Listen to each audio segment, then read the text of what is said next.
జవాబు చెప్పాలి. చెప్పండి. అందరూ మోగోళ్ళు ఏం లేరు కదా ఇందులో.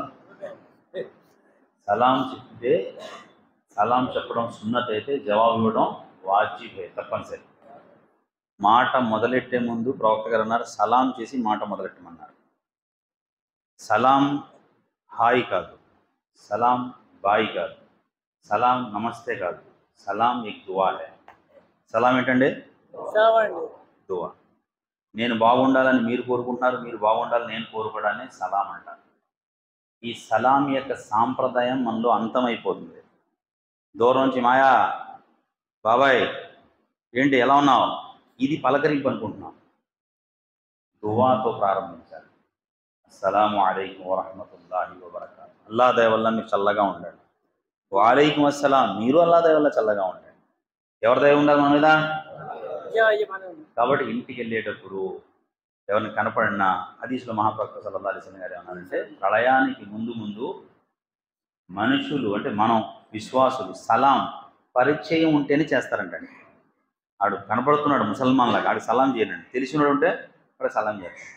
ఆడు సలాం చెయ్యాలా లేదా అని మొహం చూస్తున్నాడు. ఆ తర్వాత ఏంట్రా బాబు అంటే అంటే చేద్దాం అనుకుంటున్నానండి అంటున్నాడు. అసలు మొదలెట్టక ముందే కనపడినండి ఏం చెప్పాలండి ఫకీర్ గారు? హదీసులో మహాప్రవక్త సల్లల్లాహు అలైహి వసల్లం సెలవిచ్చారు, ఇంట్లోకి వెళ్ళేటప్పుడు మీ ఇంటి వారికి సలాం చేయండి. ఈ సలాం చేయడం మీకు మీ ఇంటి వారికి బరకత్కి మార్గం అవుతుంది అన్నారు. చేద్దాం ఇన్షాల్లా. దరూద్ చదువుతారు. నహ్మదుహు వ నసల్లి అలా రసూలిహిల్ కరీం. అమ్మా బఅద్ ఫఅఊజు బిల్లాహి మినష్ షైతానిర్ రజీం. బిస్మిల్లాహిర్ రహ్మానిర్ రహీం. రబ్బి షరహ్ లీ సదరీ వ యస్సిర్ లీ అమ్రీ వహ్లుల్ ఉఖ్దతం మిన్ లిసానీ యఫ్ఖహూ ఖౌలీ. قال سبحانك لا علم لنا إلا ما علمتنا إنك أنت العليم الحكيم. اللهم صل على سيدنا شفيعنا وسندنا وحبيبنا مولانا محمد وبارك وسلم. అందరు ఇక్కడే ఉన్నారా, ఎక్కడికి వెళ్ళారా? ఇక్కడ ఉన్న చేయొద్దండి ఒకసారి. ఎంతమంది ఇక్కడ ఉన్నారా? ఇదేంటండి గురుగారు కనపడతలేదేంటి, అందరు ఇక్కడే ఉన్నాం కదా అనుకుంటున్నారు. మీరు ఇక్కడే ఉన్నారు, కానీ శైతాన్ ఏం చేస్తాడండి, మనల్ని ఎలా ఒక విహారయాత్ర చేయించుకుని వస్తాడు. ఇంటికాడ ఏమవుతుందో, మధ్యాహ్నం ఏ ఉండారో, పిల్లలు స్కూల్కి వెళ్ళలేదో టక్కని మాట తీసుకుంటాడు. అందుకని మనసుతో మాట వింటే లాభం జరుగుతుంది. మనసుతో వినకపోతే ఏమీ పనిచేయదు. 2 చెవులు ఇచ్చాడు కదా, ఈ చెవితో వింటాం, ఈ చెవితో వదిలేదు. ఇన్ని ఇస్తమాలకు వెళ్తున్నాం కదా మనం, ఎందుకు మారట్లేదంటారు? చాలా ఇస్తమాలకు వెళ్ళాం. కొంతమంది భూపాల్ ఇస్తమాకి వెళ్ళారు, కొంతమంది హైదరాబాద్ ఇస్తమాకి వెళ్ళారు. చాలా పెద్ద పెద్ద ఇస్తమాలని అక్కడ జరిగినటువంటి కారుగుజారీలు ఇన్ని వేల బాత్రూమ్ కట్టారండి, ఇన్ని వేల లక్షల లీటర్లు ఖర్చు పెట్టారండి, భోజనాలు ఏర్పాటు చేశారండి, అన్నీ చెప్తున్నాం, అన్ని ఇస్తమాలకు వెళ్తున్నాం, కానీ మారట్లా. ఎందుకు మారట్లా? ఎందుకంటే మాటని మనసుతో వినట్లా, మారాలని సంకల్పంతో వినట్లా. అందుకని అల్లా తాలా కూడా మార్చట్లా. అల్లాహ్ ఖురాన్లో ఏమన్నారంటే హమ్ ఉస్ జమాత్ కి హయ్యత్ కో ఉస్ వక్త్ తక్ నహీ బదలేంగే జబ్ తక్ వో అప్నే ఆప్ కో బదల్నా నా చాహే. మేము ఆ తెగవారిని అప్పటి వరకు మార్చమో, ఎప్పటి వరకైతే వాళ్ళకు వాళ్ళై మారాలి అనుకోరో మేము మార్చము అంటున్నాడు. మనం మారాలనుకోవాలి, అల్లా కూడా మారుస్తాడు. మహాప్రవక్త సల్లల్లాహు అలైహి వసల్లం గారి పినతండ్రి అబూ తాలిబ్ గారు 42 సంవత్సరాల సేవ చేశారు ప్రవక్త గారు. ఎన్ని సంవత్సరాలు చేశారండి? 42 సంవత్సరాలు సేవ చేశారు ప్రవక్త గారికి. ఆయన అవసాన కాలంలో ఉండగా ప్రవక్త సల్లల్లాహు అలైహి వసల్లం గారు ఆయన దగ్గరికి వచ్చి, ఓ నా పినతండ్రి, మీ యొక్క ఉపకారం నాపై చాలా ఉన్నాయి, మీరు ఒక్కసారి నా చెవిలో కల్మా చదవండి, నేను అల్లా దగ్గర సాక్ష్యం బట్టి మిమ్మల్ని స్వర్గంలో తీసుకెళ్తానన్నారు. ఈ అవకాశం ప్రవక్త గారు తమ జీవిత కాలంలో ఎవ్వరికి ఇవ్వాల. తమ ప్రియమైనటువంటి భార్యలకు కానీ, తమ పిల్లలకు కానీ, తమ సహాబాలకు కానీ ఎవ్వరికి ఇవ్వలే ఈ అవకాశం. ఒక్క తమ పినతండ్రి గారికి చెప్పారు, ఒక్కసారి చదవండి కలిమా, అది కూడా చెవులో చదవండి, నేను సాక్ష్యం పలికి అల్లా దగ్గర మిమ్మల్ని స్వర్గంలో తీసుకెళ్తాను. ఆయన ఏమన్నారంటే, జనాలు నన్ను చావు భయంతో కలమా చదివాడు అనేటటువంటి మాట అంటారేమో అనే భయంతో నేను కలిమా చదవట్లేదు, లేకపోతే నువ్వు చెప్పినట్టే చేతునయ్యా అన్నాడు. అల్లాహ్ తాలా ఖురాన్ యొక్క ఆయతుల్ని అవతరింపజేశాడు. ఇన్నక లా తహదీ మన్ అహ్బబ్తా, ఓ ప్రవక్త గారు, మీరు ఎవరికి కోరుకుంటారో వారికి సన్మార్గం ప్రసాదించలేరు, మేము ఎవరు కోరుకుంటామో వారికి సన్మార్గం ప్రసాదిస్తాము అన్నారు. మహాప్రవక్త గారు కోరుకుంటున్నారు పినతండ్రి గారు మారాలని, కానీ పినతండ్రి గారు మారాలనుకోలా. ప్రవక్త గారు స్వయానా వెళ్ళారు, కలమా చెప్పమన్నారు, కానీ పినతండ్రి గారు మారాలనుకోలా. అల్లాహ్ కూడా ఆయన్ని మరి ప్రవక్త గారి పినతండ్రే మారను అన్నప్పుడు, అల్లా మార్చినప్పుడు, మీరు నేను మారకూడదని ఫిక్స్ అయిపోతే అల్లా ఎందుకు మారుస్తాడు? ఎన్ని ఇస్తమాలకు వెళ్ళాం కదా. నిజంగా ఒక గుండెల మీద చేసి చెప్పండి, ఒక ఇస్తమాకి వెళ్ళాం, ఇక నేను జీవితంలో ఎప్పుడు షిర్క్ చేయకూడదు, నేను తెలియనప్పుడు దరగాలకు వెళ్ళాను, తెలియనప్పుడు ఏదో తప్పుడు పని చేశాను, అయ్యి మొక్కులు మొక్కున్నాను, కానీ ఇప్పుడు చేయకూడదు అనుకున్నాం, ఒక ఇస్తమాతో షిర్క్ అంతా మానేసాం. ఒక ఇస్తమాకి వెళ్ళాం, నమాజ్ చదవాలని సంకల్పం చేసాం, 5 సంవత్సరాల నుంచో 4 సంవత్సరాల నుంచో 3 సంవత్సరాల నుంచి ఇస్తమాకి వెళ్ళాం, అక్కడ నుంచి అనుకున్నాం ఇంకా నమాజ్ మానకూడదురా అని నమాజ్ స్టార్ట్ చేసాం. ఒక ఇస్తమాకి వెళ్ళినాను, 5 సంవత్సరాల నుంచి అల్లదేవల్ల ఫలానా ఇస్తమాకి వెళ్ళానండి, అక్కడ సంకల్పం చేసుకున్నానండి, నేను ఇక ఆ రోజు నుంచి నమాజ్ మానట్లేదు, మాషాల్లా. ఒక ఇస్తమాకి వెళ్ళారు, అక్కడ ఖురాన్ చదవాలని మీరు విన్నారు, మీరు ఆ ఖురాన్ యొక్క విలువ తెలుసుకున్నారు, దాన్ని ఖురాన్ నేర్చుకున్నారు, అల్లా దేవుడు ఇప్పుడు 4-5 సార్లు అల్హమ్దులిల్లాహ్ ఖురాన్ పూర్తి చేశారు. సంకల్పం చేస్తే ఒక్కొక్క ఇస్తమాకి కొద్ది కొద్దిగా ఇన్షాల్లా కొన్నాళ్లలోనే మనలో మారిపోతారు. కొత్తదా రాదా? కానీ రావట్లేదే. ఎందుకు రావట్లేదు? మనం మారాలని అనుకోవట్లేదు. మారదామా ఇన్షాల్లా? ఎవరు మారుతారు చేయొద్దండి ఒకసారి. ఎంతమంది మారిపోతారా? ఇన్షాల్లా అనండి. ఇందా కూడా అన్నా నేను, ఎట్ట మారకపోతే ఎత్తెళ్ళండి అంటున్నారు, ఇన్షాల్లా అంటున్నారు. మారటం మారకపోవడం మన సంకల్పం చేస్తే అల్లాహ్ నిర్ణయిస్తాడు. ఇక ఇన్షాల్లా మనం అందరం ఏమనుకుంటున్నట్టు మారిపోయాం. మనం అందరం ఏమనుకుంటున్నాం? మారిపోయాం అనుకుంటున్నాం.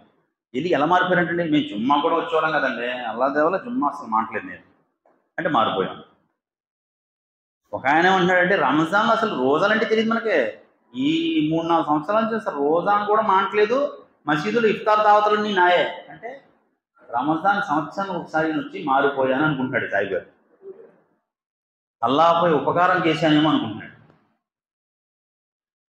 ఇలా మారడం కాదు, ఇది మోసం. మిమ్మల్ని మీరు మోసం చేసుకుంటున్నారు. ఇది మారటం కాదు. మారటం అంటే అల్లాహ్ కోరుకున్నట్టు, ప్రవక్త గారు కోరుకున్నట్టు మారాలి. ఎలాగా? ప్రవక్త గారి కాలంలో మనలాంటి వాళ్ళు ఉన్నారు అక్కడ. ఏంటంటే అది అప్పటి వరకు 300 విగ్రహాలు పెట్టి కాబా చుట్టూ, ఒకడేమో సంతానం ఇచ్చేవాడు, ఒకడేమో ఐశ్వర్యం ఇచ్చేవాడు, ఒకడేమో ఆరోగ్యం ఇచ్చేవాడు అని అలా వాళ్ళకి వాళ్ళు పెట్టుకుని 365 రోజుల్లో 360 విగ్రహాలు పెట్టి వాళ్ళు ఆరాధన చేసేవారు. మహాప్రవక్త గారు వచ్చి అన్నారు, ఇది కాదయ్యా, ఈ 360 విగ్రహాలతో అవ్వదు, ఒక్క అల్లాహతో సర్వ సమస్యలు పరిష్కరించబడతాయి అన్నారు. వాళ్ళు నమ్మారు, మారిపోయారు. మళ్ళీ దాని జోలికి పోలా. వాళ్ళ జీవితాల్లో కాదు, వాళ్ళ తరతరాల్లో కూడా ఇప్పుడు కూడా ఆ షిర్కు నుండి వాళ్ళు కాపాడబడి ఉన్నారు. వదిలితే అలా వదిలేశారు. మనం ఎలా ఉన్నామంటే పట్టు విడుపు. నమాజ్ చేసేవాడి పరిస్థితి అలాగ ఉంది, నమాజు చెయ్యని వాడి పరిస్థితి అలా ఉంది. మనం నమాజ్ చేస్తున్నాం, భయాన్ని వింటున్నాం, బాగానే ఉంది, నిజమేరా, అల్లా నమ్మాలరా, అల్లా పైన అల్లాయరా అంటున్నాం. ఇంట్లో వాళ్ళ ఆవిడనేమో మనం మార్చలేకపోతున్నాం. ఆవిడేమంటుందంటే, ఏం లేదండి, ఎప్పటి నుంచో అనుకున్నాను, మన ఫస్ట్ నుంచి ఏమో సాయిబాబా గారు ఏమో మన ఏంటంటే ఫ్యామిలీ గార్డ్ ఆయన ఎప్పుడు టార్చ్ లైట్ వేసేవారు, ఇప్పుడు ఏం టార్చ్ లైట్ వేస్తలేదు, మీరు నేను మానేసాం, ఎప్పుడో మొక్కుంటూ పోయిందండి, ఒక పని చేస్తాను, మీరు నమాజు స్టార్ట్ చేశారు కాబట్టి పక్కన లక్ష్మి గారికి చెప్పి ఒక కొబ్బరికాయ 2 అట్టుపల్లి పంపించేస్తాను, ఏ కొద్దిగా నాకు పర్మిషన్ ఇప్పించండి అంది. చేయకూడదే బాబు, మన భయాలను విన్నాను, చేయకూడదంట అని 2 మాటలు అన్నాడు. బాబు అదే కొట్టేస్తుంది, మనకి దరిద్రం కింద ఉంది, మనం చేస్తలేదు కదా, లక్ష్మి గారితో చేయించేస్తానంటే, సరే ఏం ఏడుస్తావు ఏడు అని వెళ్ళిపోయాడు. అంటే ఈడు కూడా ముద్ర వేసాడు. ఆవిడ వెళ్ళి అక్కడ కొబ్బరికాయ కొట్టిందంటే నీ యొక్క విశ్వాసం డౌట్ ఉంది మీకు, ఉన్నట్టే అనుకుంటున్నారు కదా, ఉందా? ఎక్కడ కూడా అండి, క్లారిటీగా చెప్పండి, ఉన్నట్ట పోయిందా? మీకు డౌట్ ఉంది, ఏదో ఉన్నట్టు ఎక్కడ ఉందనా? మీ ఆవిడ మిమ్మల్ని కట్టుకున్న తర్వాత మీ మాట వినకుండా ఉన్న రోజు లేదు. ఏదో విషయంలో అన్న మీ మాట వింటది. మీరు ఇంట్లో వస్తే మీకు వంట లేదు, మీతో మంచి మాట లేదు, ఏమీ లేదు, తన జీవితం తందే, మీ జీవితం ఉంటే అటువంటి ఆడదాంతో మీరు సంసారం చేయగలరా? మీరు ఆవిడ కలుపుని ఎదరికెళ్ళగలరా? నేనంటే ఇష్టం లేనప్పుడు ఎందుకు సార్ ఇవన్నీ ఏదో తలపొట్లు ఎడమొహం పెడమొహం కింద ఏదో చేసేయండి అంటున్నారు. మీ మాట వినకపోతే మీకు అంత కోపం వచ్చినప్పుడు దైవమైనటువంటి సృష్టికర్త అయినటువంటి అల్లా యొక్క మాట వినకుండా లక్ష్మి గారి ద్వారా అక్కడ కొబ్బరికాయ కొట్టించేతను నువ్వు ఊరుకో ఎప్పటి నుంచో మొక్కుబడిందంటే నీ ఏడుపు నువ్వు ఏడు అన్నావంటే నీలో అసలు విశ్వాసం కాదు కదా, విశ్వాసం యొక్క మచ్చు కూడా నీలో లేనట్టే. ఇదేంటిది? నీ మాట వినకపోయినా పర్లా అల్లాకు సాటి కల్పిస్తానంటే నువ్వు ఎలా ఒప్పుకుంటున్నావు? ఇంకా మాట ఎక్కడో ఉంది లాగేస్తుంది మనకి.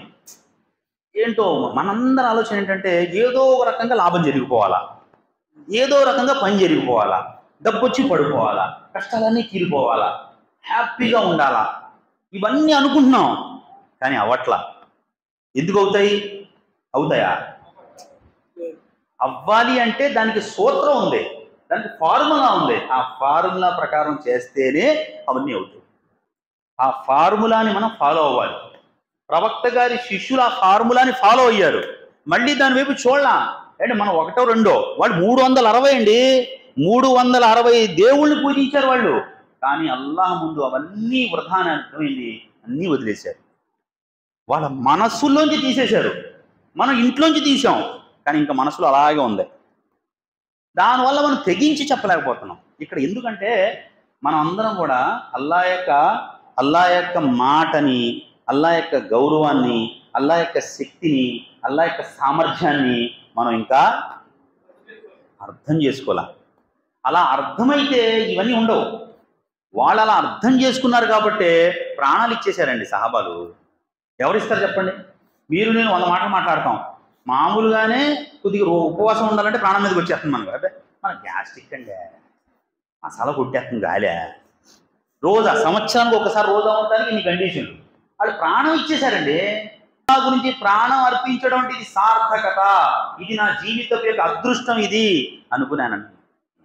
ఇక్కడ మనం ఆ అల్లా గురించి తెలుసుకోక నమాజుకు రారాబాబు నువ్వు ఇలా తిరుగు నేను వచ్చేస్తానంటాడు.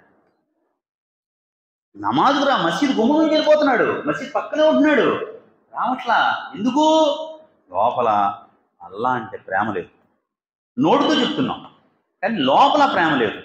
ఒక కొడుకు తండ్రితో చెప్తున్నాడు, నాన్న నువ్వు అంటే నాకు చాలా ఇష్టం నాన్న, నాన్న నువ్వు అంటే నాకు ప్రేమ నాన్న, నాన్న నువ్వు అంటే నాకు ప్రాణం నాన్న, ఆ ప్రాణాలు కూడా ఇచ్చేస్తాను నాన్న నీ గురించి అన్నాడు. చాలా సంతోషం నాయన, అల్లా దేవల్ల ఈ కాలంలో ఇలాంటి కొడుకు ఉండటం నాకు చాలా అదృష్టం, చాలా గర్వకారంగా ఉంది, చాలా మంచి మాట చెప్పేవరా, ఒక గ్లాస్ నీళ్ళు తీసుకురారా అన్నాడు. గ్లాస్ నీళ్ళు కూడా పక్కన పెట్టుమానా, నేను చెప్పింది అర్థమైంది నీకు, నువ్వు అంటే నాకు చాలా ప్రాణం నాన్న, నువ్వు అంటే నాకు చాలా ఇష్టం నమ్మడి స్టోరీ చేసాడు. అవునరా నువ్వు చెప్పింది నాకు అర్థమైంది, దాహంగా ఉంది, గ్లాస్ నీళ్ళు తీసుకురా. ఏంటి నాన్న పెచ్చ మాట మాట్లాడతావు, ప్రాణం ఇచ్చేస్తానంటే గ్లాస్ నీళ్ళు అంటావు ఏంటి అంటాడు. అని ఏమంటాం మనం? ప్రేమ అంటామా? మన పరిస్థితి కూడా ఇలాగ ఉంది. అల్లా లేకపోతే ఏముందండి, అవి ఒక అల్లా అయినాడు మరి నమాజ్ రారా కుదరదు. అరే మసీద్ కట్టారు కదా బాబు, అత్తిలేంత పెద్దది చూద్దామండి, నాకు సీజన్ కదండి ఇది, ఇవి లైన్కి వెళ్ళిపోతాం కదండి. ఇది ఎక్కడ ప్రేమ? దీని ప్రేమ అంటారా? సహాబాలు ప్రేమ అంటే వాళ్ళు చూపించారు. యుద్ధ మైదానంలో కూడా నమాజ్ మానలా. పెళ్ళయింది, నికా కట్టుకున్నారు, భార్యతో కలవబోతున్నారు, అల్లా మార్గంలోకి వెళ్ళండి అన్నారు. భార్య అందమైన భార్యను వదిలేసి ప్రాణం ఇచ్చేశారు. వెళ్ళి భార్యతో కలిశారు, స్నానం చేయడానికి కూర్చుని ఉన్నారు, అల్లా మార్గంలోకి వెళ్ళాలన్నారు. అల్లా యొక్క ప్రేమ ఎలా ఉందంటే మొదటి భార్య కొత్త భార్య మొదటి రాత్రి అయ్యింది, ఏం చేయాలి? వాళ్ళు చూసుకుంటారులే అని వదిలేయాలి. కానీ ఆయన స్నానం చేయకుండా అల్లా మార్గంలోకి వెళ్ళి ప్రాణం అర్పించారు. మహాప్రవక్త సల్లల్లాహు అలైహి వసల్లం గారు అన్నారు, ఆ వ్యక్తికి ఆ వ్యక్తికి దైవదూతలు గొసు స్నానం ఇప్పిస్తున్నారయ్యా అన్నారు. ఎలాగేమైంది? ప్రేమ, అల్లా అంటే నమ్మకం. మనం ఆ నమ్మకాన్ని మనం ప్రకటించలేకపోతున్నాము, అది అన్నటువంటి సమస్య. తెగేసి చెప్పలేకపోతున్నామండి. నీ గొడవేంటో నాకు తెలియదురా, నేను అల్లాని నమ్మాను, ఆయన నాకు అన్ని మేలు చేస్తాడని తెగేసి చెప్పలేకపోతున్నాం. డౌటే మనకు కూడా. చేస్తాడంటవా? ఇస్తాడా? నమ్మేసాం మనం, వదిలేసాం, ఇస్తాడంటావా అంటున్నావు. ఎవడో ఎందుకు ఇస్తాడా? ఆ నమ్మకం లేకపోతే నమ్మి చూడు, ఇస్తాడో లేదో చూడు, నమ్మకం ప్రకటించు. ఎలా ఇస్తాడో చూడు. నమ్మకం లేనంత వరకు పని అవ్వదు. ఒక పాలోడి మీద నమ్మకం, ఒక బట్టలోడి మీద నమ్మకం, ఒక ఏంటంటే కూరగాయలోడి మీద నమ్మకం. వాడి దగ్గర క్లారిటీ ఉంది మన దగ్గర. వాడి దగ్గర ఎందుకు తీసుకుంటున్నావు పాలు మొత్తం నీళ్ళు కలిపేస్తారు కదా అంటే ఏం చెప్పావు? నీ గొడవ ఏంటో నాకు తెలియదు కానీ 10 సంవత్సరాల నుంచి వాడినే వాడుతున్నాం, మాకు నెంబర్ 1 పాలు వేస్తాడు అని చెప్పావు. ఒక పాలోడి గురించి క్లారిటీ ఉంది నీ దగ్గర. బట్టల ఆడ దగ్గర ఎందుకు ఉంటున్నాయా, డ్యామేజ్ ఇచ్చేస్తారా అంటే నీ గొడవ ఏంటో నాకు తెలియదు కానీ మాకు బట్టి 10 సంవత్సరాల నుంచి నెంబర్ 1 బట్టలు ఇస్తున్నాడు, నీ గొడవ ఏంటో మాకు తెలియదు, నెంబర్ 1 అన్నాడు. అంటే ఒక బట్టలు కొట్టోడు గురించి క్లారిటీ ఉంది నీ దగ్గర. కూరగాయలు ఆడ దగ్గర ఎందుకు తీసుకుంటున్నారా, అన్ని చెత్త పుచ్చి ఇచ్చేస్తారా అంటే నీ గొడవ ఏంటో నాకు తెలియదు కానీ మాకు బట్టి నెంబర్ 1 కూరగాయలు ఇచ్చాడు, కూరగాయల గురించి క్లారిటీ ఇచ్చావు. అల్లా గురించి ఎవడైనా ఏమని అంటే నీ గొడవ ఏంటో నాకు తెలియదురా, నేను అల్లాని నమ్మాను, మంచైనా చెడ్డైనా ఆయనే, నేను ఆయన్ని తప్ప ఇంకెవ్వరూ ఊహించుకోలేనురా, నీ గొడవ ఏంటో నాకు తెలియదు, నాకు అల్లా మేలు చేస్తాడని ఎప్పుడైనా నువ్వు చెప్పావా? ఎప్పుడైనా అలా తెగేసి చెప్పావా? నీకు పరిస్థితులు వస్తే అల్లా వైపు నీ మనసుని మరలించావా? ఒక్కసారి మనం ఆలోచించాలి. అలా అల్లాపై మనం మనసుని పెట్టక, మనం ఆయన వైపు క్లారిటీ లేకుండా ఉంటే, అతనిపై విశ్వాసం ప్రకటించకపోతే మనకి ఏ సహకారం అందదు. ఎన్ని యుగాలైతే ఇలాగ ఉంటాం. ఇన్నాడు నమ్మలేదు కదా, నమ్మి చూద్దాం, నమ్మకం పెట్టి చూద్దాం, సహకరించడం మీకు అర్థమవుతుంది కదా. ఎంతమంది అల్లా యొక్క ఆరాధన చేస్తూ నమాజులు చేస్తూ ఎందుకు ఎడుస్తున్నారంటే ఆ అల్లా అందరికి సహకరిస్తున్నాడు కాబట్టి చేస్తున్నారు. మేము ఉమ్రా యాత్రలో కాబాలో ఉన్నాం. కాబాలో ఉండగా ఒక వ్యక్తి ఎర్రగా ఉన్నాడు, కొండపండులాగా. పిల్లలు చిన్న చిన్న పిల్లలు తీసుకుని కాబా చుట్టూ భార్యని తీసుకుని 3 పిల్లలు తీసుకుని కాబా చుట్టూ తిరుగుతూ ఏడుస్తున్నాడు. కాబా చుట్టూ తిరిగి ఏడుస్తున్నాడు. ఏంట్రా అని అడిగాం మేము. అతను కొద్దిగా హిందీ వచ్చు. అన్నాడు, అల్లా ఈ జీవితం ఇచ్చాడండి, ఆయన కాకపోతే ఇంకెవరు కృతజ్ఞత తెలుపుతున్నామండి. ఇలా ఉండబట్టే నా భార్య నా పిల్లలు ఇక్కడికి వచ్చాము. ఆ దయ చూపించేవాడు దయ చూపించకపోతే మాకు దయ ఎవరు చూపిస్తారండి, దయ చూపించాలని ఏడుస్తూ దువా చేస్తున్నాను అండి అన్నాడు. కోట్లకు అధిపతి అయినటువంటి వాడు, ఎంతో అందంగా ఉన్నవాడు, తన భార్య పిల్లల్ని తీసుకొచ్చి అల్లా నువ్వు తప్ప మాకు ఇంకెవ్వరు లేరల్లా, నువ్వే మాకు సర్వం అల్లా అని ఆ చుట్టూ తిరుగుతున్నాడు. మన దగ్గర 4 డబ్బులు వచ్చేయలేదో మసీద్ గుమ్మ ఎక్కడం ప్రెస్టేజ్ అయిపోయింది మనకి. కాస్త ఏదో పదవి వస్తే చాలు అసలు మసీద్ దగ్గర రావటం హ్యాపీ, ఖాళీ లేదని మనకే లైన్ బిజీ అయిపోయాం కదా, మీటింగ్లు ఉన్నాయి కదా, దీనికి ఏం చేస్తావు? మీటింగ్కి వెళ్ళి ఏం చేస్తావు? అవి చచ్చిపోయిన తర్వాత వస్తాయా? కాబట్టి మిత్రులారా, మీరైనా నేనైనా ఫస్ట్ మాట ఏంటంటే అల్లాహ్పై పూర్తి నమ్మకాన్ని ప్రకటించాలి. ఇది ఏంటంటే మనం నమ్మినా నమ్మకపోయినా ఆ నమ్మకం ప్రకటించకపోతే మనకు అల్లాహ్ సహకారం రాదు. ప్రకటిద్దామా ఇన్షాల్లా, పూర్తి నమ్మకం ఉంచుదామా ఇన్షాల్లా. మనమైనా మన ఇంట్లో వాళ్ళైనా ఎవరైనా సరే ఇప్పుడు దాకా విన్నారు కదా, అల్లాహ్ తాలా దగ్గర క్షమింపరాని పాపం ఏదైనా ఉంది అంటే అల్లాహకు సాటి కల్పించాలి. అల్లాహ్ యొక్క గొప్పతనాన్ని ఒక 2 మాటల్లో నేను చెప్తాను ఇన్షాల్లా, వినండి. హదీసులో మహాప్రవక్త సల్లల్లాహు అలైహి వసల్లం గారు ఏమన్నారంటే, ఒక వ్యక్తి తన ఒంటెపై వాహనంపై ప్రయాణం అయ్యి ఆ ఒంటెపై సర్వ సామాగ్రి, భోజనం, నీళ్లు అన్నీ ఏర్పాటు చేసుకుని ప్రయాణమై ఒక అడవిలో ఆగాడు. కాస్త సెద తీర్చుకుందాం అనుకున్నాడు. ఒంటె తప్పిపోయింది, కంటికి కనపడట్లా. ఆ ఒంటె కనపడపోయేసరికి అతను ఆందోళన చెంది వెతికి వెతికి వెతికి అలిసిపోయాడు. ఇక అతనికి చావు తప్ప ఇంకేం కనపడతలే. నీళ్లు ఎక్కడే ఉన్నాయి, భోజనం అక్కడే ఉంది, అన్నీ అయిపోయినాయి, అడవిలో ఉన్నాయి, ఎవరు కనపడతలేదు, ఒంటిగా పోయింది. ఇక అతను ఏమన్నాడు, నిరాశకి గురయ్యి ఇంకా నేను చనిపోవడం తప్ప ఇంకో మార్గం లేదనుకున్నాడు. ఇంతలో పొదల్లో ఆ ఒంటె చిక్కుకుపోయి ఉంది. అతని యొక్క ప్రాణం లేచొచ్చింది. ఆ వ్యక్తికి ఆ ఒంటె చూసిన తర్వాత ఎంత సంతోషమైతే వస్తుందో దైవ ప్రవక్త సల్లల్లాహు అలైహి వసల్లం గారు సెలవిచ్చారు. పాపాలు చేసి మసీదు నుండి దూరంగా ఉండి, మా ఖురాన్ నుండి దూరంగా ఉండి, దీన్ నుండి దూరంగా ఉండి ఏ వ్యక్తి అయితే తోబా చేసి అల్లాహ్ దగ్గర క్షమాపణ వేడి తిరిగి వస్తాడో అటువంటి వ్యక్తిని చూసి అల్లాహ్ చాలా మురిసిపోతాడని. ఒక పాపాత్ముడు వాపసు వస్తే, ఒక పాపాత్ముడు అల్లాహ్ వైపు మరలితే ఆ వ్యక్తిని చూసి అల్లాహ్ మురిసిపోతాడంటే అల్లాహ్ ఎంత దయగలిగినాడో చూడండి. అల్లాహ్ తన సింహాసనంపై ఒక శాసనం రాసుకున్నాడు. అతనే రాసుకున్నాడు. తన సింహాసనంపై ఏం శాసనం రాసుకున్నాడో తెలుసా? నా యొక్క ఆగ్రహం కన్నా నా యొక్క కరుణ గొప్పది అని అన్నాడు. నా ఆగ్రహం కన్నా నా కరుణ గొప్పది అని రాసుకున్నాడు. అల్లాహకు ఆగ్రహం ఉంది, కరుణ ఉంది, కానీ ఆ కరుణ ఆగ్రహాన్ని కప్పివేస్తుంది. అందుకే మనందరూ ఇలా ఉన్నాం. అల్లాహ్ క్షణం పట్టదు మనల్ని మట్టి కనిపించాలంటే. పెద్ద పెద్ద కొమ్ములు తీసిన వాళ్ళు ప్రపంచంలో గడిచారు. వాళ్ళ వాక్యాలు అల్లాహ్ ఖురాన్లో ఇచ్చారు. ఫిరౌన్ అన్నాడు అనరబ్బు కుములాల, నాకన్నా గొప్పవాడు ఎవడరా, నేనే దైవం అన్నాడు. మట్టి కరిపించేశాడు, మోకాళ్ళు ఆన్ చేశాడు, చరిత్రలో లేకుండా చేసేశాడు. వాడిని చూస్తే ఛీ ఆ ఫిరౌన్ లాంటి వాడు మనకెందుకు అన్నాడు. వాడి పేరుతో సహా నాశనం చేసేశాడు అల్లాహ్. డబ్బు, ఆస్తి, హోదా, పలుకుబడి అన్నీ ఉన్నాయి, కానీ అల్లాహ్ను తిరస్కరిస్తే జీవితం ఎందుకు పనికి రాకుండా చేశాడు అల్లాహ్. అలా చేయరు అనుకుంటున్నారా? అల్లాహ్ కరుణిస్తున్నాడు, కాపాడుతున్నాడు, నడిపిస్తున్నాడు. ఈ నడిచినంతసేపు పర్లా, నడక ఆపేశాడు అల్లాహ్, ఎందుకు పనికిరామ్మా. అవకాశం ఉంది ఇప్పుడు అల్లాహ్ దగ్గర తోబా చేయటం, అల్లాహ్ వైపు మరలిపోవడం. అందుకని ప్రతి ఒక్కరూ కూడా ఇక్కడ నుండి ఇస్తమా నుండి జీవితంలో సంకల్పం చేయండి, నేను కానీ నా భార్య కానీ నా పిల్లలు కానీ ఎవరు కూడా బతికుండగా షిర్క్ అని, అల్లాహకు సాటి కల్పించడం అని కానీ, మొక్కుబడి కానీ, నేను చావనిన చేస్తానేమో కానీ ఇలాంటి యథోపనులు చేయనని ఈరోజు సంకల్పం చేద్దాం ఇన్షాల్లా. ఎవరెవరు చేస్తారు ఇన్షాల్లా అంటే? ఎంతమంది చేస్తారా ఇన్షాల్లా అనండి. ఇన్షాల్లా అనకపోతే పని అవ్వదు. ఫస్ట్ మాట. రెండో మాట ఏంటంటే ప్రవక్త గారి సాంప్రదాయాన్ని ఆచరించాలి. ప్రళయానికి దగ్గరయ్యే కొద్దీ ప్రవక్త గారి సాంప్రదాయాలు తగ్గిపోతూ ఉన్నాయి. ప్రవక్త గారి సాంప్రదాయాన్ని ఆచరించడానికి సిగ్గుపడుతున్నాం మనం. ప్రవక్త గారి సాంప్రదాయాన్ని ప్రదర్శించడానికి మనలో మొహమాటం వచ్చేసింది.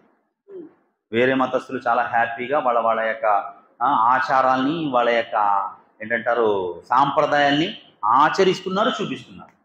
ఒక మాట బాగా గుర్తుపెట్టుకోండి, మన మతాన్ని మనం ఆచరించాలి, ఎదటి వారి మతాన్ని గౌరవించాలి. ఏం చేయాలండి ముత్తలి గారు? మన మతాన్ని ఆచరించాలి, ఎదటి వారి మతాన్ని గౌరవించాలి. ఇక్కడ రివర్స్గా ఉంది మామిల, రివర్స్గా ఉంది వ్యవహారం. ఎదటి వారి మతాన్ని ఆచరిస్తున్నాం, మన మతాన్ని గౌరవిస్తున్నాం. సాయిబులుగా ఉన్నాం, నమాజా వద్దామండి, ఖురానా చదువుదామండి, మసీద్గా వస్తాం అంటే గౌరవిస్తున్నాం అంతే. ఇక్కడ రివర్స్గా ఉంది మామిల. ఏంటది? ఎదటి వారి మతాన్ని ఆచరిస్తున్నాం. సంక్రాంతి మందే, మన వెళ్ళింది ఏంటది? దీపావళి.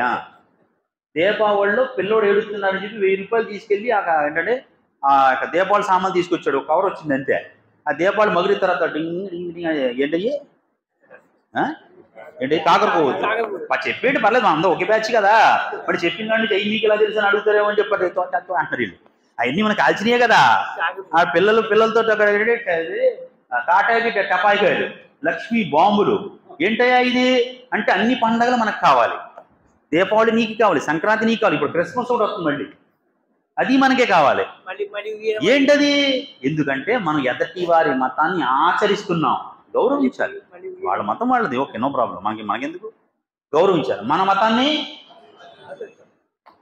ఒకవేళ మనం కనుక మన మతాన్ని ఆచరించకపోతే, ఎదటి వారి మతం యొక్క ప్రేమ మనలో ఉంటే మనం అలాగే చేస్తాము. బాగా గుర్తుపెట్టుకునే మాట. దైవ ప్రవక్త సల్లల్లాహు అలైహి వసల్లం గారు చింతగా కూర్చుని ఉన్నారు. దైవదూతల నాయకులైన జిబ్రాయిల్ అలైహిస్సలాతు వస్సలాం గారు గౌరవార్థము ప్రవక్త గారి దగ్గరికి వచ్చారు. ఓ ప్రవక్త గారు ఎందుకు చింతగా ఉన్నారని అన్నారు. అల్లా అడగమన్నారన్నారు. అల్లా అన్నికి తెలుసు, అల్లాకు అన్నీ తెలుసు, కానీ గౌరవార్థము ప్రవక్త గారిని గౌరవించాలని జిబ్రాయిల్ గారిని పంపించారు. మహాప్రవక్త గారు అన్నారు, నా ఉమ్మత్ గురించి చింతగా ఉందయ్యా, నన్ను విశ్వసించినటువంటి ఎవరైతే నా ఉమ్మత్ ఉందో వాళ్ళ గురించి నాకు చింతగా ఉందన్నారు.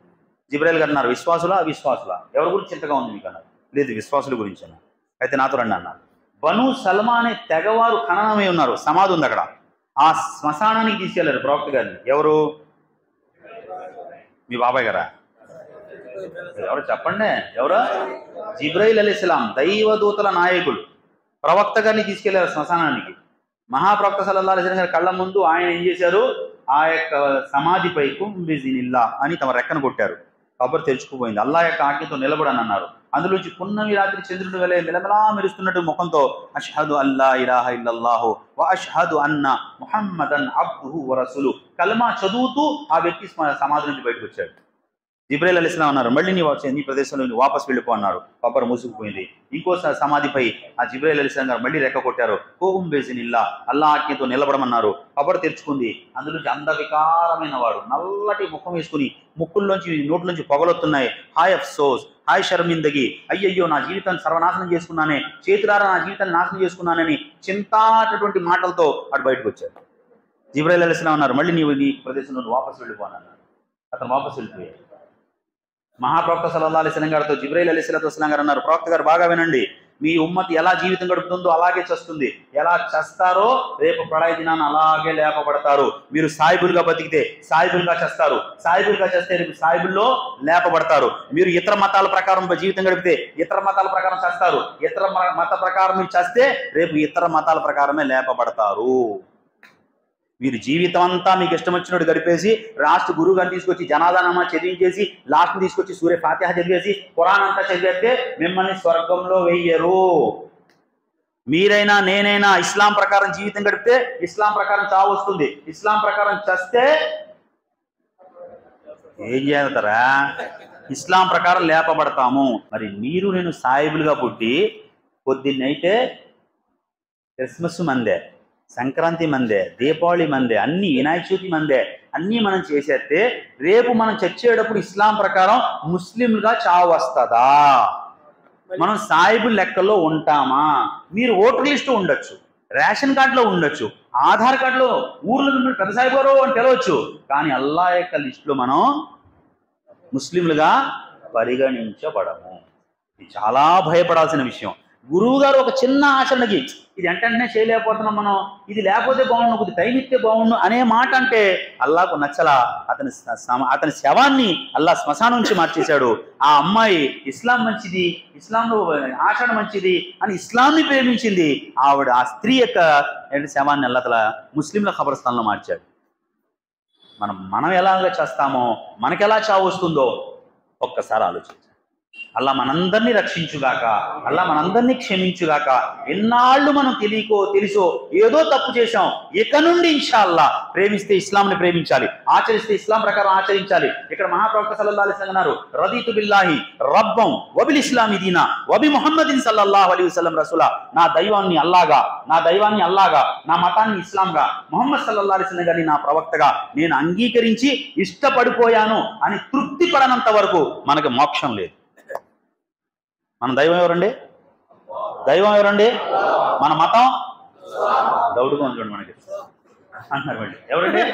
మన మతం ఇస్లాం, మన ప్రవక్త గారు ముహమ్మద్ సల్లల్లాహు అలైహి వసల్లం గారు. ఈ 3 మాటలపై మనం తృప్తి పొందాలి, ఇష్టపడిపోవాలి. ఇంకో ఆలోచన లేదు. ఇలా తృప్తి పడ్డటువంటి వారికి అల్లా కూడా వాళ్ళ ఆచరణ చూసి తృప్తి పడిపోతారు. చేద్దామా ఇన్షాల్లా? మళ్ళీ ఇంకో ఆలోచన లేదు, ఇంకో ఆచరణ లేదు, ఇంకో ఐడియా లేదు. ఆడేదో చెప్పాడు, ఈడో చెప్పాడు, వెంకటరావు చెప్పాడు, సుబ్బారావు చెప్పాడంటే ఎందుకు పనికిరాము ఉండపోతాం. అల్లా మనందరికీ కూడా ఇస్లాం ధర్మంపై పూర్తి జీవితం గడిపే భాగ్యం ప్రసాదించుగాక. జనాజా నమాజులో ఒక దువా ఉంది. చివరి మాటలు ఏంటంటే, బతుకున్నన్నాళ్ళు ఎలా నన్ను బతుకున్నన్నాళ్ళు ఇస్లాం ప్రకారం ముస్లింగా బతికేలా చేయి, చనిపోయేటప్పుడు నాకు విశ్వాసంతో పాటు నీ వద్దకు వచ్చేలా చేయి. ఏంటది? బతుకున్నన్నాళ్ళు ఇస్లాం ప్రకారం ముస్లింలా బతికేలా చేయి, చనిపోతే నేను విశ్వాసంతో నీ వద్దకు వచ్చేలా చేయమని దువా చేయమన్నారు. చేద్దామా ఇన్షాల్లా? ఒక మాట అయింది పూర్తిగా ఇప్పుడు. కాబట్టి ప్రవక్త గారి సాంప్రదాయాన్ని ఆచరించాలి, ఒక్కొక్క సున్నతను ఆచరించండి. ఇంట్లో దస్తరఖాన్ వేసుకోండి, మసీదులకు వచ్చేటప్పుడు కుడికాలు పెట్టండి, ఇంట్లోకి వెళ్ళేటప్పుడు కుడికాలు వేయండి. ప్రతి ప్రవక్త గారి సాంప్రదాయాన్ని తెలుసుకోండి, ఆచరించండి.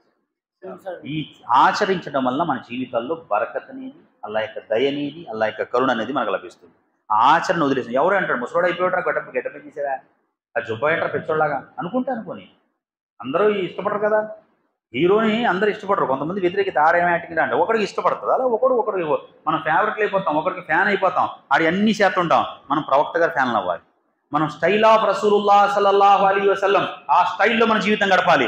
ఈ స్టైల్ అల్లాహకు ఇష్టమైనటువంటిది. ఆ స్టైల్లో జీవితం గడిపితేనే అల్లా మన జీవితాన్ని యాక్సెప్ట్ చేస్తాడు, అల్లా జీవితాన్ని అల్లా అంగీకరిస్తాడు. నువ్వు ఏ స్థితిలో ఉన్నా సరే ప్రవక్త ముహమ్మద్ సల్లల్లాహు అలైహి వసల్లం జీవితాన్ని అవలంబించాలి.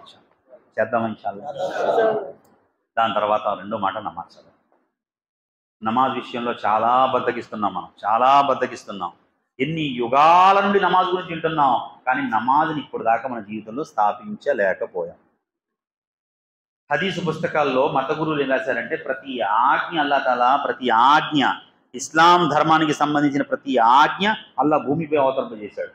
రోజా యొక్క ఆజ్ఞ భూమిపై, జకాత్ యొక్క ఆజ్ఞ భూమిపై, హజ్ యొక్క ఆజ్ఞ భూమిపై, దైవదూత వచ్చేవారు, దైవ ప్రవక్త గారికి చెప్పేవారు, ఆ ఆజ్ఞ ఆచరింపజేసేవారు. కానీ నమాజ్ యొక్క ఆజ్ఞ, నమాజు చదవమని చెప్పడానికి ప్రవక్త గారిని గగనయాత్ర చేయించాడు అల్లా తఆలా, ఆకాశాల ప్రయాణం చేయించాడు. ఏ ప్రవక్త కూడా మానవ దేహంతో ఆ అల్లా దగ్గరికి ఇప్పుడు దాకా ఏ ప్రవక్త వెళ్ళాలా? ఒక్క ప్రవక్త, దైవ ప్రవక్త, అంతిమ ప్రవక్త, కడపడి ప్రవక్త హజరత్ ముహమ్మద్ సల్లల్లాహు అలైహి వసల్లం గారు అల్లా దగ్గరికి వెళ్ళారు. అక్కడ నుండి ఈ కానుక తీసుకొచ్చారు. ఈ మాటని బట్టి నమాజ్ యొక్క ప్రాధాన్యత, నమాజ్ యొక్క ఘనత, నమాజ్ యొక్క గొప్పతాన్ని అర్థం చేసుకోవచ్చు మనం. ఏంటది? ఒక పిల్లవాడు పాస్ అయ్యాడు, జిల్లా ఫస్ట్ వచ్చాడు, గవర్నమెంట్ స్కూల్లో చదివి. ఆ పిల్లవాడిని స్టేజ్ ఏర్పాటు చేసి నలుగురిలో పిలిచి సత్కరించి గౌరవంగా ఆర్పించి నీకు ముందు చదువులను చదివిస్తారని హామీలు ఇచ్చారు. ఎందుకు అలా చేశారు? ఆ కుర్రవాడికి జిల్లా ఫస్ట్ వస్తే ఇంటికి వెళ్ళిపోయి అక్కడ ఉన్న ఎమ్మెల్యే, అక్కడ ఉన్న ఏంటంటే తన హెడ్ మాస్టర్ నలుగురు కలిసి వెళ్ళి బాగా చదివారా, చాలా ఎదురా, మాకు మంచి పేరు తీసుకొచ్చారని అది గిఫ్ట్ ఇచ్చేయచ్చు కదా. పెద్ద స్టేజ్ ఏర్పాటు చేసి అందరి ముందు పిలిచి ఇదిగో ఈ కుర్రవాడు జిల్లా ఫస్ట్ వచ్చాడండి, ప్రభుత్వ పాఠశాలలో చదివాడండి, వీడు జిల్లా ఫస్ట్ వచ్చాడని చెప్పి వాడిని నలుగురిలో ఎందుకు ప్రదర్శించారు? ఎందుకంటే వాడి గౌరవాన్ని పెంచడానికి, వాడి యొక్క విలువ పెంచడానికి నలుగురిలో ఏర్పాటు చేశారు. అది అంతేనా? అలాగ అల్లా తబారక వ తఆలా దైవ ప్రవక్త సల్లల్లాహు అలైహి వసల్లం గారిని, ఆయనని తన గగనయాత్రకు పిలిచి అక్కడ ఈ నమాజ్ యొక్క ఘనతని ప్రజలకి తెలిసేలా చేయడానికి అల్లా అక్కడికి పిలిచారు. ఆయన పవిత్రమైనటువంటి ప్రవక్త గారు, పవిత్రమైన ప్రదేశమైన అల్లా యొక్క సింహాసనం వద్దకు అల్లా తబారక వ తఆలా ఈ నమాజ్ని ఆయనకి ఇచ్చి పంపించారు. మనం ఆ నమాజ్ మన జీవితంలో మానేసాం. ఒక మాటని ఇందాక చెప్పారు కదా, ఒక మాటని నేను 10 సార్లు చెప్పాను, చేయండి బాబు అని చెప్పారు కదండి గురుగారు, ఇందులో చెప్పారు కదండి అంటాం. నేను ఒక మాటని 10 సార్లు చెప్తే అది ఇంపార్టెంట్ అని మీకు అనిపిస్తున్నప్పుడు అల్లా ఖురాన్లో 700 సార్లు నమాజ్ గురించి ప్రస్తావిస్తే ఆ నమాజ్ మన జీవితంలో లేకపోతే మనం ఎలా సాఫల్యం పొందగలము? ఎలా సుఖపడగలం? ఎలా సాఫల్యం, ఎలా సక్సెస్ వస్తుంది? ఒకసారి ఆలోచించండి. సహాబాలు ఒంట్లో బాగాలేదు, నమాజ్ చదువుతున్నారు. ప్రవక్త గారు ఒంట్లో బాగాలేదు, నమాజ్ చదువుతున్నారు. మనకు నేర్పించారు అది. ఒక సహాబీ గారు వచ్చారు ప్రవక్త గారి దగ్గరికి, యా రసూలుల్లాహ్ నేను బహ్రెయిన్ దేశం వ్యాపారానికి వెళ్దాం అనుకుంటున్నాను. ప్రవక్త గారు అన్నారు, నమాజ్ పడగలిగాం. ఏమన్నారు? ఏం తిన్నారా? నమాజ్ చదువుకుని వెళ్ళమన్నారు. మహాప్రవక్త గారు అల్లా తాలా తర్వాత మహాప్రవక్త గారి కన్నా గొప్పవారు ఎవరు లేరు. మహాప్రవక్త గారు ఏమనాలి? మనందరి ఆలోచన ఏంటండి? మహాప్రవక్త గారు ఏమనంటే, నువ్వు వ్యాపారం వెళ్తున్నావు, పని చేయి, నీ ఎదురొత్త నాకు, నేను ఎదురొత్తే నీకు తిరుగుండదు వ్యాపారంలో, నీకు నేను దువా చేస్తా, నాకు నీకు దువా చేస్తే నీకు తిరుగులేదు అల్లా. ఏమన్నారు? నమాజ్ చదువుకునేళ్ళు మేలు జరుగుతుంది, అల్లా ముందు శిరస్సు వంచెళ్ళు మేలు జరుగుతుంది. ఇంట్లోకి వెళ్తున్నావా? నమాజ్ చదువుకో, ఇంటి లోపల జరిగే కీడు నుండి అల్లా నిన్ను రక్షిస్తాడు. ఇంటి బయటికి వెళ్తున్నావా? నమాజ్ చదువుకునేళ్ళు, బయట జరగబోయే కీడు నుండి అల్లా నిన్ను రక్షిస్తాడు. అంటే నమాజు ద్వారా నువ్వు అల్లా యొక్క రక్షణ పొందుతావు, మేలు చేయబడుతుంది నీకు కీడు నుండి అల్లా రక్షిస్తాడు. నమాజ్ చదువుకునే. నమాజ్ అంటే మన దగ్గర వదిలేయటమే. పెళ్ళి ఉంటే వదిలేసాం, జనాదా ఉంటే వదిలేసాం, ప్రయాణం ఉంటే వదిలేసాం, తలనొప్పి వదిలేసాం, పని ఎక్కువ అన్ని మానేయటమే. ఆబ్సెంట్లు ఎక్కువ ఉన్నాయి మన దాంట్లో, హాజరులు తక్కువ ఉన్నాయి. ఎలా పాస్ అవుతాం? ఓ స్కూల్లో ఎంతైనా కనీసం ఇంత అటెండెన్స్ ఉండాలి. ఎన్నిసార్లు వాడు వచ్చాడని ఏముండాలి? అటెండెన్స్ ఉండాలి, హాజరు ఉండాలి. హాజరు పట్టుకు చూశారు. వాడు నెలలో 25 రోజులు, నెలలో 30 రోజులు జరిగింది స్కూలు, అందులో 25 రోజులు వచ్చాడు, నాకు 5 రోజులు పని. ఇక్కడ అన్ని ఆబ్సెంట్లే. 25 రోజులు సాహిబ్ గారు గాయబ్, 5 రోజులే ప్రజెంట్. ఎలా కుదురుతుంది? ఆ 5 రోజులు ఎప్పుడు? జుమ్మాకే. ఒక నెలకి 4 జుమ్మాలు వస్తాయి, 4 సార్లు వచ్చారు. ఎప్పుడో గుర్తుకొచ్చింది, ఏదో ఖాళీగా ఉంటే ఏదో బాధ వచ్చారు. పాస్ అవుతామా? పాస్ లేదు. కనీస పాస్ మార్కులు 35 రావాలి. అలా మనం కనీసం ఎన్నో కన్నా నమాజులు జీవితంలో స్థాపించాలి కదా. 5 పూట్ల నమాజ్ జీవితంలో స్థాపించకుండా వేరే మార్గం లేదు మనకి. మనం స్థాపించాలి. చదువుదాం ఇన్షాల్లా. అల్లాహు అక్బర్ కబీరా. మనం ఏమనుకుంటున్నామంటే నాకు సమస్యలు ఉన్నాయండి గురుగారు, ప్రాబ్లమ్స్ ఉన్నాయండి, కష్టాలు ఉన్నాయండి బాబు, అవన్నీ తీరనివ్వండి. నమాజ్లో నిలబెట్టంటే అన్నీ గుర్తుకొచ్చేస్తున్నాయి, అవన్నీ మెంటల కింద వచ్చేస్తున్నాయండి బాబు, అందుకు నమాజ్ కొత్తలేదు, అన్నీ క్లియర్ అయిపోయిన తర్వాత ఫ్రెష్గా ఉన్నప్పుడు మనం అప్పుడు వస్తున్నాండి అంట. అవుతుంది? అవుదా? ఎదుటిది అన్ని క్లియర్ చేసుకుని వస్తా అంటున్నాం కదండి, రానంటలేదు కదా. అవి తీరవు, నువ్వు రావు. నువ్వు ఈరోజు నమాజు రాట్లా, బాగా గుర్తుపెట్టుకో. నువ్వు ఈరోజు నమాజు రాట్లా, రేపు నీ జనాజా కూడా ఎవరు రారు. నువ్వు ఈరోజు నమాజు రాట్లా, రేపు నీ జనాజా కూడా ఎవరు రారు. నువ్వు ఎవడో తెలియనప్పుడు ఎవడొస్తారా? నీ బంధువులు వస్తారేమో, పాలనైనా వచ్చారు. ఆ వచ్చిన వాళ్ళందరూ కూడా తాగుబోతులు, సగం మంది బయట, సగం మంది లోపల. దువా చేసేవాడు ఎవడో లేడు. పోయాడు పాపం, ఎదవ వాళ్ళకి తప్పిందిలేండి, పాపం కొడుకు బాగాలేదండి లైఫ్లో, ఆడ కోడలు ఎదవ ఏడిపించేసిందండి అని బయట సోది చెప్పుకుంటుంటారు. నీ శవం ఇక్కడ ఉంటుంది, నీ జనాదా నమాజ్ చదవడం కూడా ఎవడు రాడు. హదీసులో మహాప్రవక్త సల్లల్లాహు అలైహి వసల్లం గారు అన్నారు, ఒక జనాజాలో 100 మంది కూడబడి, ఆ 100 మంది చెయ్యెత్తి అల్లా ఈ చనిపోయిన వాడి పాపాలు క్షమించు అంటే హదీసులో మహాప్రవక్త సల్లల్లాహు అలైహి వసల్లం గారు అన్నారు, ఈ 100 మంది దువాని అల్లా అంగీకరించి ఆ చనిపోయినటువంటి వాడి పాపాన్ని క్షమిస్తారని అన్నారు. నువ్వు 100 మంది నీ జనాజాలో రావాలంటే నువ్వు నమాజుకు రావాలి కదా, నువ్వు వేడుకోవాలి కదా. అల్లా వాళ్ళ మనసుల్లో మాట వేసి నీ జనాజా రప్పిస్తాడు. నీకు అవసరం లేక నీ ఇష్టం. నాకు ఎవ్వరు వద్దండి బాబు, బతుకున్నా నలుగురు కావాలి, చచ్చిపోయినా నలుగురు కావాలన్నారు. ఆ నలుగురిని సంపాదించుకో, నా డబ్బులు ఏం చేసుకుంటావా? ఎంత డబ్బు ఉంది, ఎక్కడ చెప్తామో తెలుసా మనకి? ఏం చేస్తామో తెలుసా? కానీ నమాజీకి అలాంటివి ఉండదు. అది ఎక్కడ చెప్తాడో ఏముండదు. నమాజీ యొక్క గౌరవం వేరు ఉంటుంది, ఘనత వేరుగా ఉంటుంది, వాడి దర్జా వేరుగా ఉంటుంది, వాడి ప్రేమ అల్లా దగ్గర వేరుగా ఉంటుంది, వాడి స్థానం వేరుగా ఉంటుంది. వాడిని చూసి అందరూ ఆశ్చర్యపోతారు, అయ్యో ఏంటి ఎంత ముందుకు చేరేటట్టు జనాజీ. నమాజీగా మారాలి ఇన్షాల్లా. మారదామా? ఎవరు మారతారు ఇన్షాల్లా? అల్లా మనందరినీ నమాజీలుగా తీర్చిదిద్దుగాక. సంకల్పం మనం చేస్తే ఎవరు మారుస్తారండి మస్తాన్ గారు? 2025 నుంచి మొదలు పెడదామా? సరే అంటున్నాడు మావాడు, గొడవలేదు. 2025 నుంచి మొదలు పెడతానని అంటున్నాడు. మంచోడో పెచ్చోడో కానీ 25 నుంచి అంటున్నాడు. ఈ రోజు నుంచి మొదలెట్టాలి ఇన్షాల్లా. మొదలెడదామా ఇన్షాల్లా? ఈ నమాజు ఏదైతే ఇస్తమా అయిపోయిన తర్వాత నుంచి ఇన్షాల్లా చచ్చేదాకా ఏ ఒక్క పూట నమాజ్ మానటానికి నేను చావాలే తప్ప నమాజ్ మానటానికి వీల్లేదు. చదువుతాం ఇన్షాల్లా. సంకల్పం చేయండి, అల్లా మారుస్తాడు ఇన్షాల్లా. చేద్దాం ఇన్షాల్లా. మహాప్రవక్త సల్లల్లాహు అలైహి వసల్లం గారు అవసాన కాలంలో ఉన్నారు, నేలపై కాళ్ళు ఆనట్లేదు. 2 సహాబాలకి బోటు తీసుకుని మసీద్కి వచ్చారు. అబూబకర్ సిద్దీక్ రదియల్లాహు అన్హు ఎదురు కూర్చుంటే నమాజ్ చదివించమన్నారు. మహాప్రవక్త సల్లల్లాహు అలైహి వసల్లం అబూబకర్ నమాజ్ పడవన్నారు, చదివించారు ఆయన. ఈ స్థితిలో ప్రవక్త గారు ఇంటికి మసీద్కి ఎంత తేడా తెలుసా? ఒక తడికి ఒకటే. అటు ఇల్లు ఇటు మసీదు.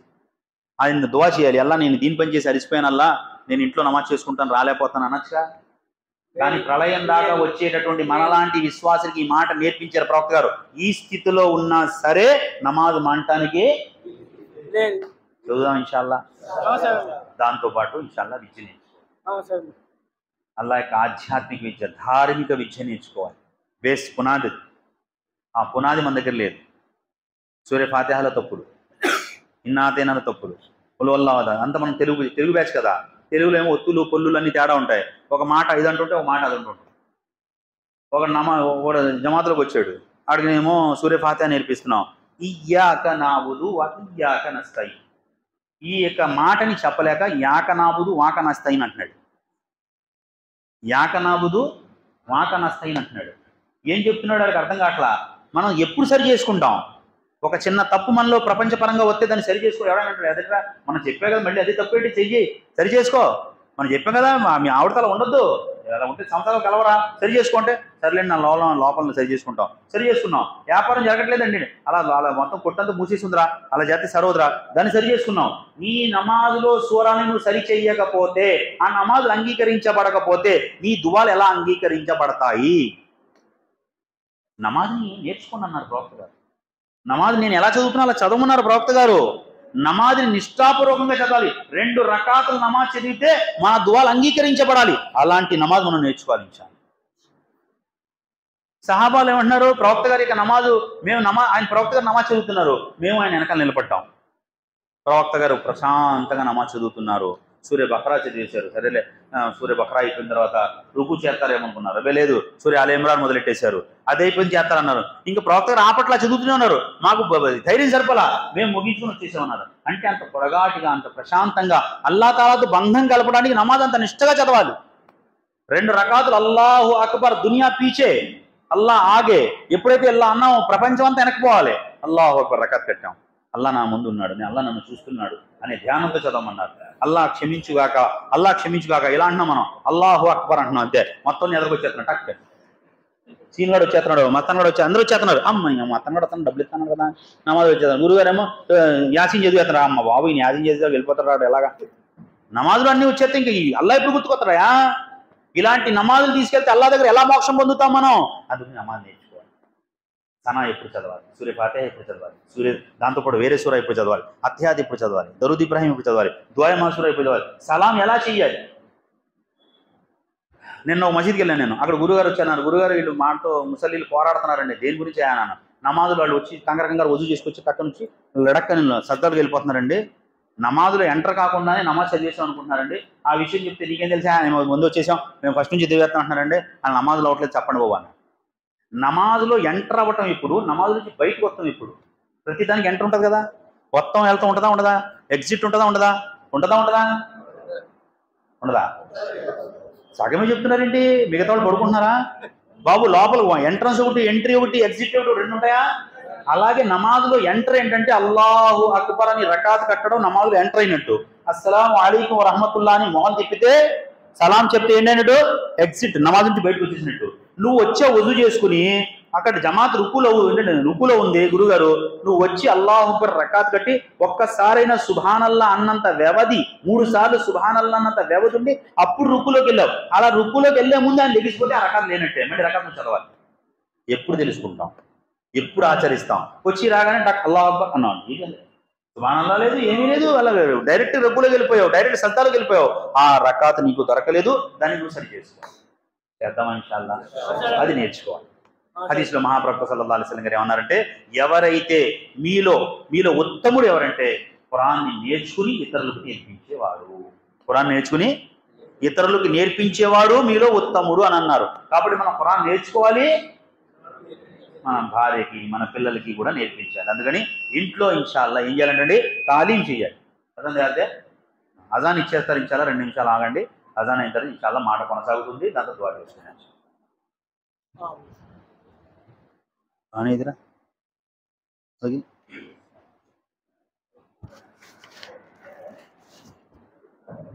బిస్మిల్లా అయిపో, బిస్మిల్లా అన్నావా? ఏది ఇప్పట్లేదు.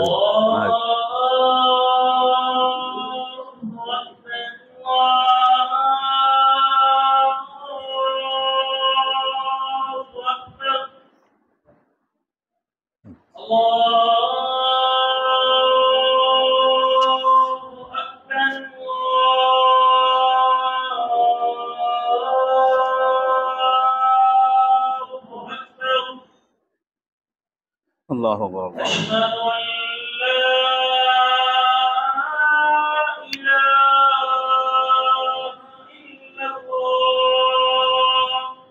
అస్సలాము అలైకుం వరహమతుల్లాహి వబర్కాతు. సోదరులారా సోదరీమలారా, చాలామంది నా దగ్గర రోలాన్ అత్తర్లు తీసుకుంటూ ఉంటారు. వాళ్ళు అంటూ ఉంటారు, అఫరోజ్ భాయ్ మాకు ఫొటోస్ పెట్టండి, అత్తర్లు ఎలా ఉంటాయని చెప్పి. మా దగ్గర 5 లీటర్ల టిన్లు ఉంటాయి భాయ్, ఒక 40 రకాలు ఉంటాయి అల్లాదే వల్ల. దానికోసమే నేను మీకు ఫొటోస్ పెట్టమన్నప్పుడు ఫొటోస్ పెట్టలేను అనమాట. దయచేసి మీలో ఎవరైనా రోలాన్ అత్తర్లు తీసుకోవాలంటే మార్కెట్లో కంటే మంచి రేటు, మార్కెట్లో కంటే మంచి క్వాలిటీ ఇన్షాల్లా నేను పంపడం జరుగుద్ది.